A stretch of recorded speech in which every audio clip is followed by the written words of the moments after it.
Kalenderen viser jo maj, og det er blevet højsæson for forelskelser og bryllupper. Og kærligheden kan som bekendt føre til rigtig mange ting. For 40-årige Kim Olsen var mødet med den eneste direkte årsag til, at han sprang ud og brød igennem som dansktopsanger.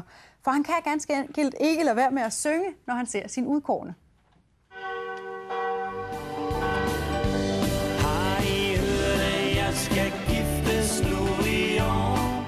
Kim Olsen fik i lørdag sin kones ja i Vor Frue Kirke i Skive.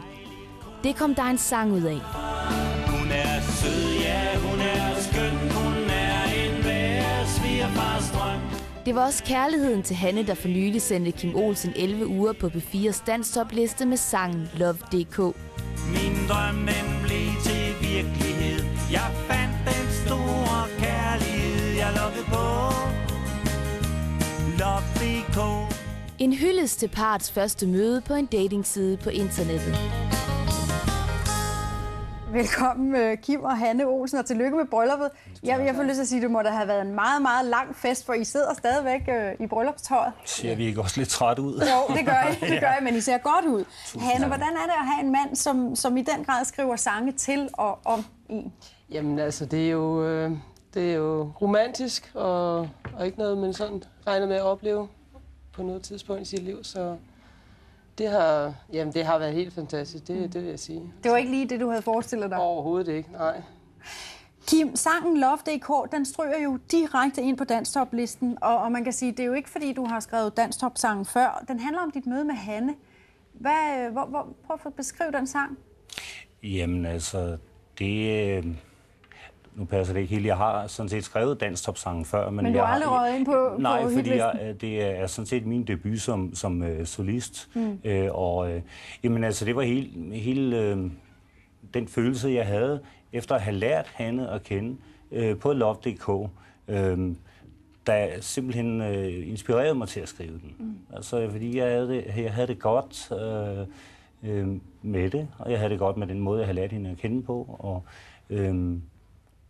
der må have været mange, der har identificeret sig med netop det der med at møde den eneste på Love.dk.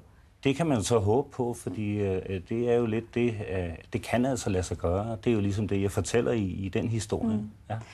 Hanne, Kim ender jo som sagt med at fri til dig, og det kommer der også en sang ud af. Men det er så ikke Kim, der finder på det, eller der opfordrer til den sang. Det er jo dig. Ja, det var det.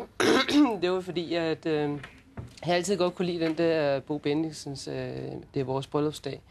Og ligesom vi snakkede om, at Love.dk var sådan set vores tids billetmærke, som Bjarne Liller skrev i sin tid, så synes jeg, at så kunne jeg også lave en efterfølger til Bo Bendiksens. Og så skrev han så gik Kim i gang jeg skal giftes nu i år. Ja. Og så ved jeg, at det var jo lørdag, I blev gift, og der havde du en ny sang i ærmet. Ja. Den har jeg holdt hemmelig i meget lang tid, for jeg startede faktisk på den samtidig med, at jeg skal giftes nu i år. Og min tale, den blev ikke så lang, som der var nogen, der havde forventet, fordi jeg netop brød ud i sang og begyndte at synge. Du er min Hanne, du er min ven, du er min store kærlighed. Vi to har fundet lykken sammen, og jeg er sikker på, den varer ved. Ja, men det er jo fantastisk. Som jeg jo sagde i begyndelsen, du kan ikke lade være med at bryde ud i sang, når du ser din elskede. Hanne, hvordan har du det egentlig med dansktopmusik? Jamen altså, det er jo ingen hemmelighed. Det er jo så det ikke det, der føler sammen, at det var interessen for dansktopmusik.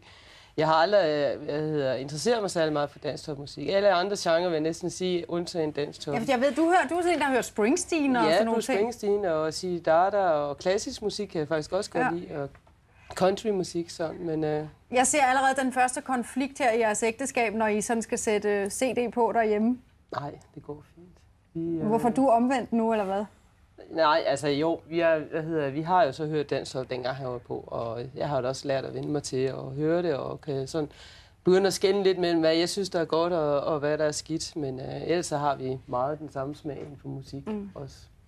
Det der med, at du sådan ikke kan lade være med bare at skrive sange og synge og sådan noget, hvad er det ved Hanne, der inspirerer dig sådan? Hun taler for sig selv, når man ser hende, ikke? Man kan da ikke lade være med at skrive om hende. Og skrive romantiske sange, vel? Det kan man jo næsten ikke. Så vi kan godt forvente, at der kommer flere sange fra din hånd. Der kunne måske godt komme en mere. Man ved aldrig, men altså...